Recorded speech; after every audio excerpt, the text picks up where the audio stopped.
There's something you're trying to do right now that can never be achieved through effort alone. You might not even realize it, but it causes inner restlessness, constant searching, and a sense that something is missing. You're trying to find Allah. Even Ibn Arabi emphasized that this is not something we find through striving in the usual sense. Think about it. How does it feel to always be seeking? To read books, attend gatherings, pray, fast, or meditate, yet still feel incomplete, as if Allah is just out of reach? The more you push, the more it seems distant, as if you could only attain closeness by doing more, perfecting yourself further, or seeking in some extraordinary way. Ibn Arabi taught that the problem is not seeking itself, but the assumption behind it. We often think of Allah as separate from ourselves, somewhere far away, waiting to be discovered. But in reality, Allah is closer than we imagine, closer than our own consciousness, our own awareness of ourselves in this very moment. Every act of perception, thought, or awareness is sustained by Him. The very I am you experience is a gift and a reflection of divine presence. The challenge is that seeking can unintentionally create a sense of separation. When we search for something, we assume it is not here, not now, not within us. This assumption reinforces the idea that closeness to Allah is elsewhere. Ibn Arabi called this the supreme paradox of the spiritual path. The harder you search for Allah as if He were somewhere else, the more distant He seems. It's like someone searching for glasses while already wearing them. The search itself blocks the vision, but when the heart stops grasping and striving in a self-centered way and simply becomes present, we recognize that the closeness we sought has always been there. In stillness, awareness, and sincerity, the heart begins to perceive Allah's nearness in every breath, every moment, every aspect of life. Ibn Arabi taught that every authentic spiritual path understands a profound paradox. Most people miss it because they focus only on practices, rules, and techniques, forgetting the deeper purpose behind them. Prayer, meditation, and worship are not just tools to reach Allah. They are means to awaken the heart to His presence. Prayer is not about reaching Allah. It is your heart connecting with Him, recognizing His mercy and guidance. Meditation is not simply to find stillness. It is to remember that stillness is your natural state, temporarily hidden by distraction and restlessness. Worship is not about praising a separate being. It is the soul acknowledging Allah's infinite wisdom and creativity. When these practices are approached as a way to obtain something external, they can become obstacles rather than gateways. Ibn Arabi explained that the spiritual path unfolds in two phases. First, the seeker practices, studies, and strives until seeking itself reaches its limit. Most people remain in this phase indefinitely, but some, through divine grace or deep reflection, enter the second phase, recognition. In recognition, one realizes that Allah was never distant. Spirituality is not something to attain. It is your true nature, temporarily obscured by misunderstanding. This shift is not forced.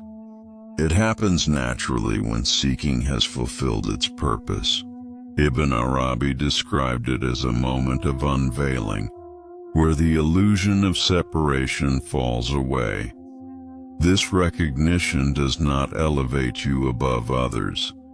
It does not give special powers or status. Rather, it makes you profoundly aware of what is already present in every being. Everyone, those around you, even those you disagree with, shares the same divine awareness. Differences exist in appearance, history, and behavior, but the essence, the soul, is of the same source. Ibn Arabi used the metaphor of light to explain this. Divine consciousness expresses itself through infinite diversity, like white light revealing all the colors of the rainbow. Each person is a unique expression of that light, fully themselves, yet part of the whole. This awareness transforms your spiritual practices. You pray not to gain closeness, but as a natural expression of the closeness that already exists. You meditate not to find stillness, but to rest in stillness itself. Study is not to gain knowledge externally, but to witness the infinite wisdom that is already present. This understanding also transforms your relationships. You no longer see others as fundamentally separate. Their actions may still require discernment, but you recognize the divine presence within them. Compassion, love, and empathy arise naturally because you see the shared source in all beings. Ibn Arabi emphasized that this recognition is not the end, but the beginning of true spiritual life. The seeker stops trying to become something else and begins to live as what they already are, a reflection of divine consciousness in human form.